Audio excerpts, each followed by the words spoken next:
그러면 사도행전 4장 13절부터 22절까지 봉독해 드리도록 하겠습니다. 그들이 베드로와 요한이 담대하게 말함을 보고 그들을 본래 학문 없는 범인으로 알았다가 이상히 여기며 또 전에 예수와 함께 있던 줄도 알고 또 병 나은 사람이 그들과 함께 서 있는 것을 보고 비난할 만이 없는지라 명하여 공회에서 나가라 하고 서로 의논하여 이르되 이 사람들을 어떻게 할까? 그들로 말미암아 유명한 표적이 나타난 것이 예루살렘에 사는 모든 사람에게 알려졌으니 우리도 부인할 수 없는지라. 이것이 민간에 덮어지지 못하게 그들을 위협하여 이후에는 이 이름으로 아무에게도 말하지 말게 하자 하고 그들을 불러 경고하여 도무지 예수의 이름으로 말하지도 말고 가르치지도 말라 하니 베드로와 요한이 대답하여 이르되 하나님 앞에서 너희 말을 듣는 것이 하나님의 말씀을 듣는 것보다 옳은가 판단하라. 우리는 보고 들은 것을 말하지 아니할 수 없다 하니 관리들이 백성들 때문에 그들을 어떻게 처벌할지 방법을 찾지 못하고 다시 위협하여 놓아주었으니 이는 모든 사람이 그 된 일을 보고 하나님께 영광을 돌림이라. 이 표적으로 병 나은 사람은 40여세나 되었더라. 아멘.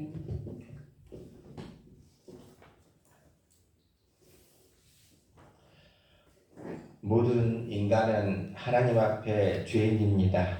그래서 사람들은 구원을 얻기 위해 여러 가지 시도를 했습니다. 어떤 사람은 선행으로, 또 어떤 사람은 율법으로, 또 어떤 사람은 고행으로 이와 같이 하나님 앞에 나아가려는 시도가 있었습니다. 하지만 이런 것들은 인간의 죄를 해결해 주는데 아무런 도움이 되지 못한다는 것입니다.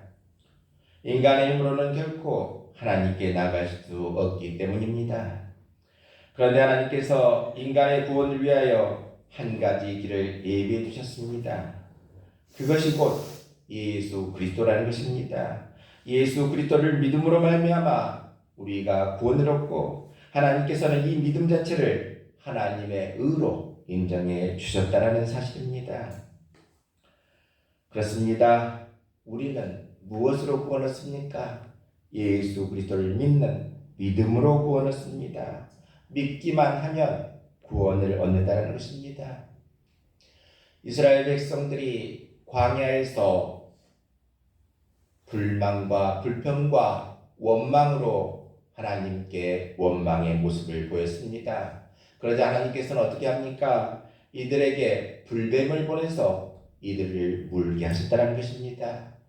이제 이들이 죽게 되자 모세에게 말합니다. 우리를 살려주십시오. 살려주십시오. 그러자 모세가 하나님께 기도하자 하나님께서 어떤 말씀을 주십니까? 장대 위에 놋뱀을 이렇게 매달아라. 높은 장대에 놋뱀을 매달아라. 그리고 그 놋뱀을 본 사람은 누구든지 나을 것이다. 그러자 많은 사람들이 놋뱀을 쳐다보고 나음을 얻었지만 놋뱀을 쳐다보지 않는 사람은 결국 죽고 말았더라. 쳐다보기만 하면 산다고 했는데 쳐다보지 않고 죽은 사람들이 있었더라. 그렇습니다. 오늘 이 시간 우리에게는 말하고 있습니다. 예수 그리스도를 믿기만 하면 구원받는다. 하지만 믿지 못하고 구원받지 못한 사람들이 얼마나 많은가 다시 한번 생각해 볼 필요가 있다는 것입니다. 오늘은 성령 강림주일입니다. 성령 강림주일을 맞아 우리 모두에게 성령의 충만함이 넘쳐날 수 있는 우리 모두 될 수 있기를 바랍니다. 에스겔서 47장 1절부터 12절까지 말씀을 보면 다음과 같습니다. 그가 나를 데리고 성전문에 이르시니 성전의 앞면이 동쪽으로 향하 있는데 그 문지방 밑에서 물이 나와 동쪽으로 흐르다가 성전 오른쪽 제단 남쪽으로 흘러내리더라. 그가 또 나를 데리고 북문으로 나가서 바깥길로 꺾여 동쪽을 향한 바깥문에 이르시기로 본즉 물이 그 오른쪽으로 스며 나오더라. 그 사람이 손에 줄을 잡고 동쪽으로 나아가며 천척을 측량한 후에 내게 그 물을 건너라 하시니 물이 발목에 오르더니 다시 천척을 측량하고 내게 물을 건너게 하시니 물이 무릎에 오르고 다시 천적을 측량하고 내게 물을 건너게 하시니 물이 허리에 오르고 다시 천적을 측량하시니 물이 내가 건너지 못할 강이 된지라.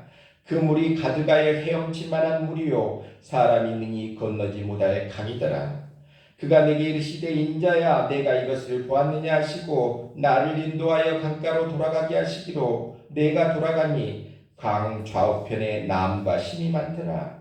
그가 내게 이르시되 이 물이 동쪽으로 향하여 흘러 아라바로 내려가서 바다에 이르리니 이 흘러내리는 물로 그 바다의 물이 되살아나리라.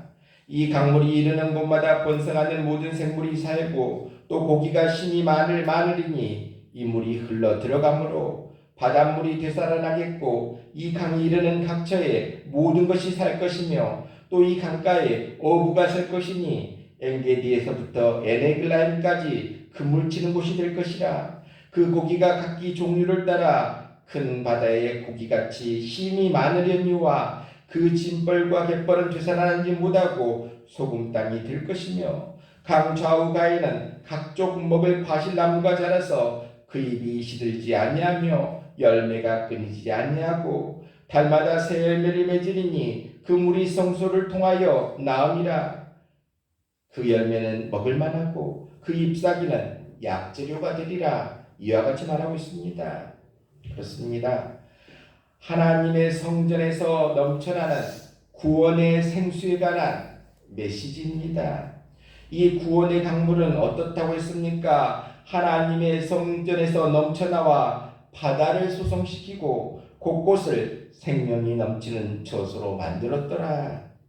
그렇습니다. 이 에스겔의 환상은 바로 우리가 예수님을 통해서 구원을 받고 성령의 은혜로 살아가는 과정을 우리에게 말씀해 주고 있습니다. 에스겔이 환상 중에 보니 하나님께서 성전에서 흐르는 물로 인도하셨는데 천척을 측량한 후에 그들을 건너게 하셨습니다. 그때 물이 에스겔의 어디에 차올랐다고 했습니까? 발목에 차올랐더라. 그렇습니다. 물이 발목에 오르는 체험은 어떤 체험입니까? 성령의 능력으로 우리가 발목을 잡히는 체험이라는 것입니다. 인간의 흔히 힘으로는 하나님을 찾을 수도 없고 회개할 수 없지만 성령이 역사하시면 하나님을 찾게 되고 회개한다. 이러한 말씀을 우리에게 주고 있다는 것입니다. 그러기에 어떤 사람은 하나님의 말씀으로 발목을 잡힙니다. 어떤 사람은 여러 가지 일들로 인해 발목을 잡힌다는 것입니다. 바로 성령의 권능으로 발목이 잡혀 하나님의 은혜 가운데 들어온 사람은 두 번째 체험을 하게 된다. 어떤 체험을 하게 되는가? 물이 어디까지 오르는 체험을 하게 된다고 했습니까? 무릎까지 오르더라.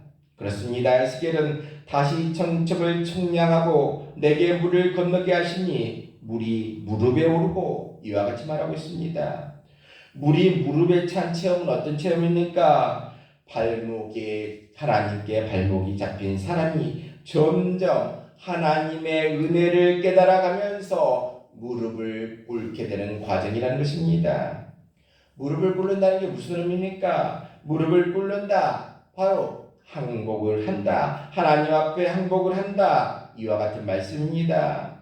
바로 하나님 앞에서 우리의 지혜, 우리의 지식 버리고 무릎을 꿇는 과정이 있어야 된다. 말씀해 주고 있습니다. 그런데 사람들은 쉽게 무릎 꿇지 않습니다. 발버둥 칩니다. 노력합니다. 하지만 도저히 안 되고 절망하면 그때서야 무릎 꿇는 경우가 있다는 것입니다. 하지만 하나님께 무릎을 빨리 꿇으면 꿇을수록 더 은혜의 세계로 들어감을 우리에게 말씀해 주고 있습니다.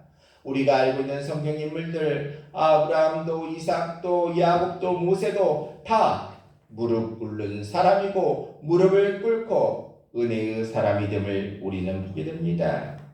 그렇습니다. 우리가 무릎을 꿇는다는 것은 하나님 앞에서 나의 모든 것들을 하나님의 뜻대로 하여 주시옵소서 맡기는 삶이라는 것입니다. 우리가 하나님의 뜻대로 살겠습니다. 하나님께 다 맡기겠습니다. 이러한 신앙을 우리 하나님은 기뻐 보시고 더 깊은 은혜의 세계로 우리를 인도해 주시겠다 말씀해 주고 있습니다.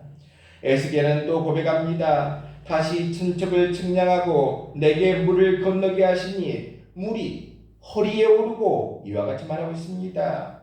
바로 점점 은혜의 세계에 들어가려면 허리의 체험이 있어야 합니다. 허리는 몸의 무엇입니까? 중심이라는 것입니다. 중심, 바로 허리의 체험, 바로 우리의 삶 또한 우리의 중심 대신 예수님 중심으로 살아가는 삶이 우리에게 필요하다. 은혜의 세계에 들어갈수록 이제는 나의 생각이 내 마음이 아니라 예수님이 좋아하실 것, 예수님이 어떻게 하면 기뻐하실 것, 예수님의 중심으로 살아가는 삶이 바로 물이 허리에 오르는 삶이다 말씀해 주고 있습니다. 또 에스겔은 다시 고백합니다. 다시 천적을 식량하시니 물이 내가 건너지 못할 강이 된지라. 그 물이 가득하여 헤엄칠 만한 물이요 사람이 능히 건너지 못할 강이더라 말씀해 주고 있습니다. 무슨 의미입니까? 바로 성령의 능력에 완전히 잠겨 사는 삶을 의미합니다. 믿음의 선진들도 성령이 충만한 가운데 살아가면서 복음을 증거했더라 말씀해 주고 있습니다. 그렇습니다. 에스겔이 본 것처럼 하나님의 성전에서 나온 생수, 그 성령의 생수는 바로 사회로 들어가 소성시키는 역사를 일으켰더라. 에스겔서 47장 9절에 이 강물이 이르는 곳마다 번성하는 모든 생물이 살고 또 고기가 심이 많으리니 이 물이 흘러 들어가므로 바닷물이 되살아나 이 강이 이르는 각처에 모든 것이 살 것이며 이와 같이 말하고 있습니다. 성령이 역사하면, 성령이 충만하면, 성령이 넘쳐나면 우리 삶이 다시 되살아나는 역사가 일어난다. 소성하는 역사가 일어난다. 말씀해 주고 있습니다. 요한복음 7장 37절로 38절에 누구든지 목마르거든 내게로 와서 마시라. 나를 믿는 자는 성경의 이름과 같이 그 배에서 생수의 강이 흘러나오리라 말씀해 주고 있습니다. 그렇습니다. 우리 모두가 성령이 충만하여 이와 같이 내 삶이 다시 소성하는 역사가 있는 우리 모두 될 수 있기를 바랍니다. 다시 되살아나는 역사가 우리 모두에게 있게 되시길 바랍니다. 그리고 성령이 충만하면 마지막에는 어떤 모습을 띠게 된다고 했습니까? 생명의 저소인 천국에 들어가서 주님과 함께 영원히 살면서 주님을 찬양하며 살 수 있다. 어떤 사람이? 성령이 충만한 사람이 이와 같이 천국에서 주님과 찬송하며 살아갈 수 있다. 우리 모두 성령 충만한 우리 모두 될 수 있기를 바랍니다. 오늘 본문의 말씀은 다음과 같습니다. 초대교회 당시의 베드로와 요한에 대한 이야기입니다. 지금 베드로와 요한은 지금 어디에 서 있습니까? 바로 산헤드린 공회 앞에 서 있었습니다. 바로 이 자리에 얼마 전에 누가 재판을 받으셨습니까? 예수님께서 재판 받으셨던 산헤드린 공회 앞에 서 있었다는 것입니다. 빌라도의 법정, 산헤드린 공회 결코 믿을 수 없는 법정이었습니다. 겉으로는 빌라도 법정을 빙자해서 예수 그리스도를 십자가에 못 박았습니다마는 그 전에 어떤 모습을 보였습니까? 산헤드린 공회에서 먼저 예수님을 십자가에 못 박을 것을 결정했다는 것입니다. 바로 이 공회는 생사권을 쥐고 있었다는 것입니다. 그러기에 베드로는 예수님께서 재판받으실 때 예수님께서 어떻게 되는지 보려고 이 법정 한쪽 구석에서 불을 쬐고 있었습니다. 그러다가 한 여자가 너 갈릴리 사람이다 말할 때 나는 아니다. 나 저 사람 모른다. 부인하고 저주까지 했습니다. 비겁한 행동을 보인 그가 베드로였다고 했습니다. 얼마 전까지만 해도 예수님과 함께 나는 죽겠습니다. 맹세한 지가 얼마 되지도 않는데 그 용기 여지가 여지없이 무너져 버려 내렸다는 것입니다. 그렇습니다. 베드로는 나약 같고 비겁하고 비참해지는 모습을 우리는 보게 됩니다. 그런 그가 오늘은 어떤 모습이었습니까? 오늘 본문에 본 베드로는 전혀 다른 모습을 보이고 있습니다. 용기 있는 모습으로, 담대한 모습으로 이와 같이 설 수 있었다는 것입니다. 그에게 어떤 변화가 있었습니까? 바로 그가 그의 잘못을 회개하고 성령 충만 받으니 그와 같이 담대한 모습으로 나올 수 있음을 보게 됩니다. 그렇습니다. 회복의 열쇠가 무엇입니까? 스가랴 1장 3절에 보면 그러므로 너는 그들에게 말하기를 만군의 여호와께서 이처럼 이르시되 너희는 내게로 돌아오라 만군의 여호와의 말이니라 그리하면 내가 너희에게로 돌아가리라 만군의 여호와의 말이니라. 회복의 열쇠가 뭐라고 있습니까? 회개다. 회복되기 원하면 회개를 열망해야 된다. 회개라는 게 뭡니까? 방향 전환이라는 것입니다. 방향 전환이 회개라는 것입니다. 어떤 사람이 하나님을 등지고 가고 있었습니다. 그런데 어느 날 그가 방향을 돌이켜 다시 하나님께로 향합니다. 그 사람이 방향을 하나님께로 돌리는 순간 하나님도 그 사람을 향해 방향을 돌린다. 이와 같은 사실을 우리가 기억할 수 있기를 바랍니다. 그렇습니다. 너희는 내게로 돌아오라 만군의 여호와의 말이니라 그리하면 내가 너희에게로 돌아가리니 만군의 여호와의 말이니라. 그렇습니다. 하나님과 우리의 만남은 바로 회개를 통해서 이루어진다. 하나님은 우리 또 진정한 관계 회복을 위해서 돌아와라 회개하라 우리 모두에게 촉구해 주심을 우리 모두가 기억할 수 있기를 바랍니다. 그렇습니다. 짧은 인생을 가치 있게 살기 위해서는 돌아와야 합니다. 사실 우리에게 주어진 시간이 생각보다 많지 않다는 것입니다. 그러기에 하나님이 역사하실 때, 하나님이 말씀하실 때 빨리 응답할 수 있기를 바랍니다. 우리가 이와 같이 빨리 우리가 응답하면 우리의 인생길이 의미 있고 감격하면서 아름답게 살아갈 수 있다 말씀해 주고 있습니다. 그렇습니다. 우리 인생은 짧다라는 것입니다. 풀은 마르고 꽃이 떨어지듯 인생은 순식간에 지나가리고 버리고 만다는 것입니다. 그러기에 속히 하나님께 돌아와서 짧은 인생이나마 가치 있게 살아갈 수 있어야 될 줄로 믿고 나아갈 수 있기를 바랍니다. 다시 오늘 본문으로 돌아와서 오늘 베드로는 어떤 모습으로 썼다고 했습니까? 그 비참하고 정말 부족하고 연약한 베드로인데 오늘은 어떤 모습으로 섰다고 했습니까? 당당한 모습으로 섰더라. 당당한 모습으로 이 사내들인 공회에 섰더라. 큰 소리치면서 섰더라. 왜 그렇습니까? 자신의 잘못을 회개하고 성령 충만 받으니 그와 같이 담대한 모습으로 설 수 있었다 말씀해 주고 있습니다. 바로 성령 충만하면 이와 같이 담대할 수 있다.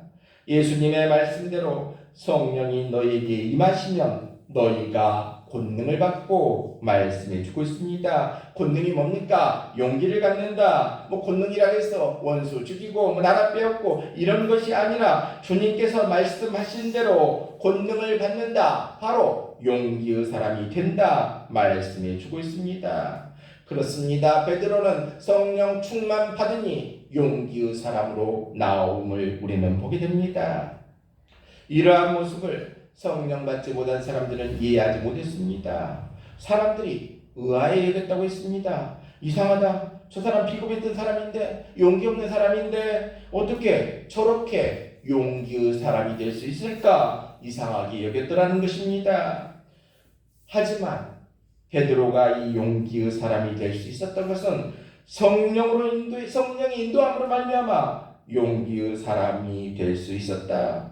바로 성령이 임하여서 베드로는 지금 내가 사람들 앞에 서 있는 것이 아니라 하나님 앞에 서 있다. 하나님 앞에 서 있다. 그러한 의식을 갖게 되고 나는 지금 하나님 안에 있다. 또 하나님 앞에 있다. 이와 같은 의식을 갖게 되었다는 것입니다. 바로 성령 받은 사람은 이와 같다는 것입니다. 사람은 보이지 않고 하나님이 보이게 되더라. 바로 하나님이 보이게 되었더라. 그러니 내가 누구 말을 들어야 되겠느냐? 내가 하나님 앞에 있는데 하나님의 말을 들어야 되겠느냐? 너희 말을 들어야 되겠느냐? 당당하게 외칠 수 있었다는 것입니다. 그렇습니다. 베드로는 순간순간 내가 하나님 앞에 있다. 그 의식이 점점 더 강해졌다는 것입니다. 이 의식이 강해지니 다른 것들은 다 희미해지더라. 그러기에 하나님을 듣고 하나님을 보고 하나님의 시선을 더 강하게 느끼게 되었더라 말씀해 주고 있습니다. 또 베드로와 요한이 성령 충만해서 지금 깨닫고 달라진 게 있다는 것입니다. 그것은 부활하신 그리스도에 대한 생명력의 체험이 달라졌다는 것입니다. 이제껏 그들은 예수님은 죽으시고 부활하시고 승천하셨다 막연하게 멀리 있는 예수님만 생각했는데 성령이 임하니 살아계신 예수님, 부활하신 예수님이 지금 나와 함께 하신다. 그러한 사실을 깨닫게 되었다는 것입니다. 내가 예수님을 찾아가서 만나는 것이 아니라 예수님이 나를 찾아오신다. 그러한 사실을 깨닫게 되었다는 것입니다. 성령 충만하니 예수님이 나와 함께 계시는구나. 그러한 사실을 깨닫게 되었더라.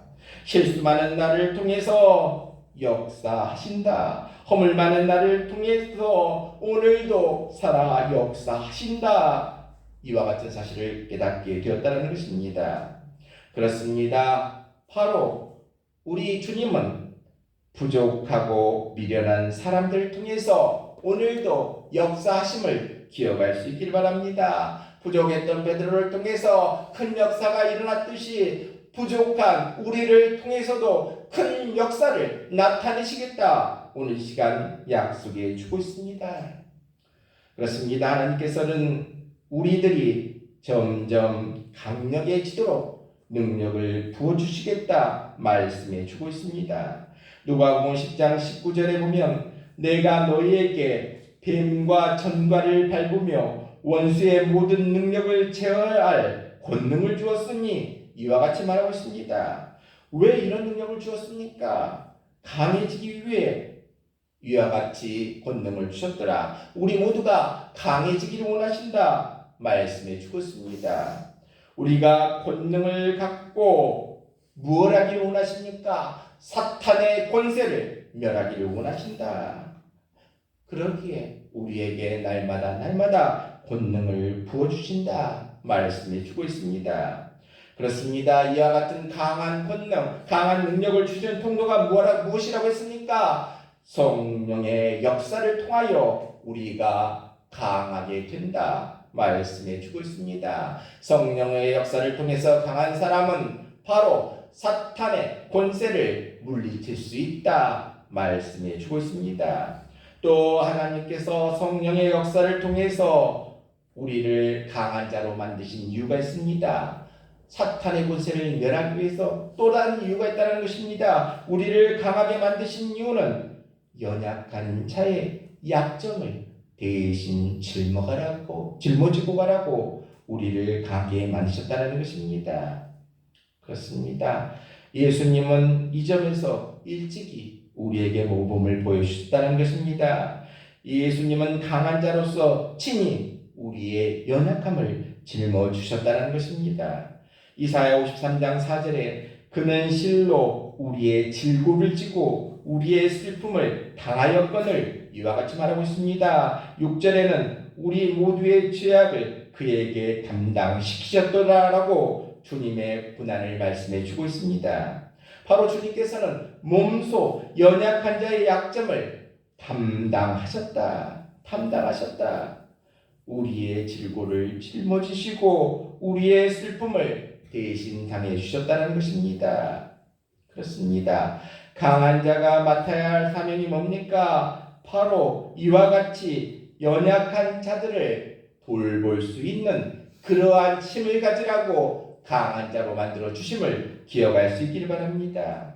하나님께서 우리에게 왜 건강을 주셨습니까? 그 건강 자랑하라고 주신 것이 아니라 그 건강으로 일하라 주셨다는 것입니다. 우리에게 물질을 줬다면 사치하라고 낭비하라고 주신 것이 아니라 그 물질로 생명을 살려라 말씀해 주고 있습니다. 우리 가운데 시간의 여유가 있다면 그 시간을 허송세월하지 말고 하나님 나라를 위해 봉사하라 시간을 주심을 기억할 수 있기를 바랍니다. 로마서 15장 13절에 소망의 하나님이 모든 기쁨과 평강을 믿음 안에서 너희에게 충만하게 하사 이와 같이 말하고 있습니다. 바로 하나님 앞에서 충성하고 자기 것 다 쏟아부으면 아무것도 없이 빈털터리가 될 것 같지만 오히려 하나님이 채워주신다. 그것이 바로 기독교의 능력이라는 것입니다. 다 쓰고 나면 없어지는 것이 아니라 되레도 채워지는 능력이 우리에게도 있게 되시길 바랍니다.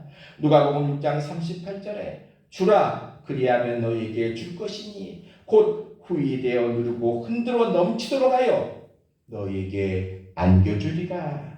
그렇습니다. 우리의 것을 다 쏟아부으면 그 빈자리에 무엇으로 채워주시겠다? 하나님의 크고 놀라운 기쁨으로 채워주시겠다 약속해 주고 있습니다. 세상은 똑똑한 사람들이 이끌어가는 것처럼 보이지만 실제로 이 세상의 모든 물줄기를 이끌어가는 사람은 성령의 인도받은 사람임을 기억할 수 있길 바랍니다. 하나님께서는 성령의 역사를 통해서 역사의 물줄기를 바꾸기도 하시고 많은 영혼을 살릴 수 있는 능력의 사람으로 변화받게 된다. 성령으로 말미암아 그러한 능력으로 이끄신다. 그러한 사실을 기억할 수 있기를 바랍니다. 우리가 삶 가운데 목숨을 걸 만한 어떤 것을 과연 가지고 있습니까? 목숨을 걸 만한 것이 있습니까? 정말 우리가 목숨을 걸어서까지 붙들어야 할 어떤 것이 과연 우리에게 있냐라는 것입니다. 우리 모두 우리 인생을 걸고 우리 모든 것들을 바쳐서 외쳐야 할 이름, 예수 그리스도의 이름을 외치며 살아갈 수 있기를 바랍니다. 그것이 가장 복된 길이다 말씀해 주고 있습니다. 주의 이름을 부르는 거기에 주님의 생명력이 나타나게 된다는 것입니다. 걷지 못하는 그 어린을 보면서 나사렛 예수 이름을 불렀더니 예수님께서 몸소 나타나셔서 나면서부터 걷지 못하는 장애가 있는 사람이 벌떡 일어나는 역사가 일어났더라. 예수님의 이름을 부를 때 바로 거기에 생명의 역사가 있습니다. 구원의 역사가 있습니다. 이적과 기적이 일어나는 역사가 있다. 바로 예수의 이름, 그 위대한 능력을 우리가 체험하며 나아갈 수 있기를 바랍니다. 우리도 성령 충만하여 우리가 주의 이름을 부르면 우리 속에서 우리 그 말씀을 통하여 주님의 능력이 임하여 마치 이와 같이 걷지 못하는 사람이 일어서는 것처럼 많은 사람들에게도 그와 같은 능력을 행할 수 있는 성령 충만한 우리 모두 될 수 있기를 바랍니다. 그렇습니다. 예수의 이름을 부르고 나아가면 두려움도 없고 무서울 것도 없다는 것입니다. 요한일서 4장 18절에 사랑 안에 두려움이 없고 온전한 사랑이 두려움을 내어 쫓나니 두려움에는 형벌이 있음이라. 두려워하는 자는 사랑 안에서 온전히 이루지 못하였느니라. 그렇습니다. 사랑이 온전히 내 안에 넘쳐나지 못했구나. 그러한 사실을 깨달을 수 있길 바랍니다. 그렇습니다. 오늘 시간 성령의 인도하심을 따라 하나님의 권능과 약속을 믿고 나아가는 사람은 아무리 눈앞에 있는 상황이 절벽과 같고 죽을 것 같은 상황이랄지라도 하나님께서 능력 부어주시면 모든 것들이 갑자기 바뀔 수 있다. 그러한 사실을 깨닫고 나아갈 수 있기를 바랍니다. 어려움이나 시험, 환난, 고통을 받고 있는 사람이 있다면 처음에는 슬픔이었지만 나중에는 기쁨으로 변하고 처음에는 약했지만 나중에는 강하게 변화되는 놀라운 역사가 있다. 그 사실을 믿고 나아갈 수 있길 바랍니다. 히브리서 11장 6절을 보면 믿음이 없이는 기쁘시게 못하나니 이와 같이 말하고 있습니다. 하나님을 기쁘시게 하는 삶을 우리가 살기를 원한다면 무엇을 가져야 된다? 믿음을 가져야 된다 말씀해 주고 있습니다. 오늘 시간 우리 모두에게 믿음이 넘쳐나는 우리 모두 될 수 있기를 바랍니다. 어떤 믿음이 있어야 되겠습니까? 성령 충만하면 용기의 사람이 될 수 있다. 우리도 성령 충만해서 용기의 사람, 베드로처럼 담대한 우리 모두 될 수 있기를 바랍니다. 또한 성령 충만하면 강한 능력이 임한다. 강한 자가 된다. 왜 강한 능력을 우리에게 주십니까? 사탄의 권세를 멸하라고 주신다는 것입니다. 또한 약한 사람들을 돌보라고 우리에게 강한 능력을 주심을 기억할 수 있기를 바랍니다. 또한 성령 충만하면 우리가 예수 이름을 부르기만 하면 그 속에서 우리 또한 큰 능력이 나타나게 된다. 그 사실을 우리가 믿고 나아갈 수 있길 바랍니다. 또한 성령 충만하면 우리의 삶이 다시 일어나는, 다시 소생하는 그러한 귀한 역사가 일어난다 말씀해 주고 있습니다. 오늘 시간 우리 모두 성령 충만한 귀한 우리 모두 다 될 수 있기를 주님의 이름으로 축원합니다.